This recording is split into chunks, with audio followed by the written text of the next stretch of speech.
வணக்க மக்களே, சற்று முன் கிடைக்கப்பட்ட ஒரு முக்கியமான தகவலா? காங்கிரஸ் கூட்டணியை விட்டு போனாலும் போகட்டுமா? திமுகவின் அதிரடி அரசியல். வாங்க வீடியோவை முழுமையாக காணலாம்.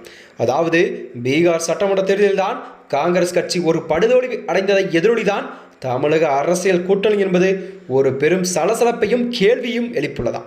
தேசிய அளவில் பலம் குன்றி வரும் காங்கிரஸை திராவிட முன்னேற்றக் கழகம் இனியும் அதே முக்கியத்துவத்துடன் கூட்டணியில் வைத்திருக்க வேண்டுமா என்ற ஒரு விவாதமும் திமுக வட்டாரங்களில் வலுத்துள்ளதா.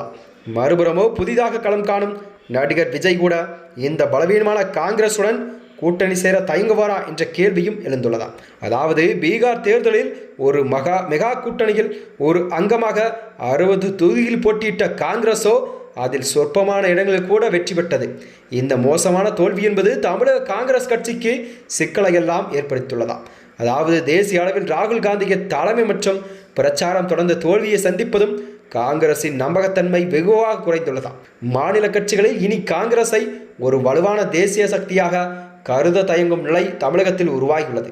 தேசிய அளவில் வெற்றிக்காக போராட முடியாத ஒரு கட்சியுடன் தமிழகத்தில் ஒரு பெரிய கட்சிகள் ஏன் கூடுதல் இடங்களை பங்கீடு செய்ய வேண்டும் என்ற கேள்வியெல்லாம் திமுகவின் மூத்த தலைவர்கள் மத்தியில் எழத் தொடங்கியுள்ளதாம். தமிழகத்தை பொறுத்தவரை காங்கிரஸ் திமுகவின் மிக முக்கியமான கூட்டணியாக கட்சியாக உள்ளது. ஆனால் பீகார் தோல்விக்கு பிறகு இந்த உறவில் கண்டிப்பாக மாற்றங்கள் எல்லாம் வர கண்டிப்பாக எதிர்பார்க்கப்படலாம் என்று அரசியல் வியூகங்களாம் வகுக்கிறதாம். காங்கிரஸ் கூட்டணி என்பது விற்று போனால் போகட்டும் என்ற அதிரடியான மனநிலை தான் திமுக தலைமைக்கு வர வாய்ப்புள்ளதாம்.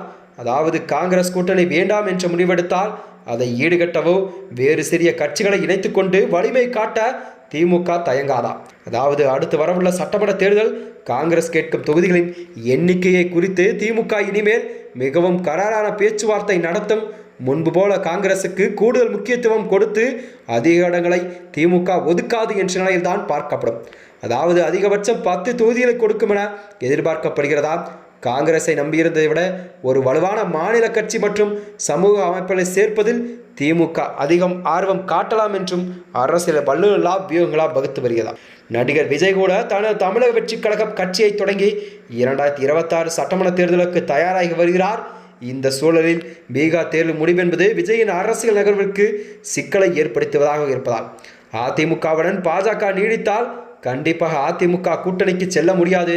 திமுக கூட்டணிந்து விலகி வந்தால் காங்கிரசுடன் கைகோர்ப்பது என்பது விஜய்க்கு ஒரு மாற்று தேர்வாக இருக்கலாம். ஆனால் பீகார் தோல்விக்கு பிறகு, அதாவது கடந்த காலங்களில் தமிழக காங்கிரஸ் மாநில மக்களின் ஒரு முக்கிய பிரச்சனைக்கு ஒரு போராட்டம் கூட நடத்தவில்லை என்ற விமர்சனங்களாம் இருந்த நிலையில்தான் கண்டிப்பாக விஜய் அவர்கள் காங்கிரசுடன் கூட்டணி அமைப்பாரா என்ற நிலைப்பாட்டில்தான் மக்களிடம் ஒரு கேள்விக்குறியாக இருந்து வருகிறது.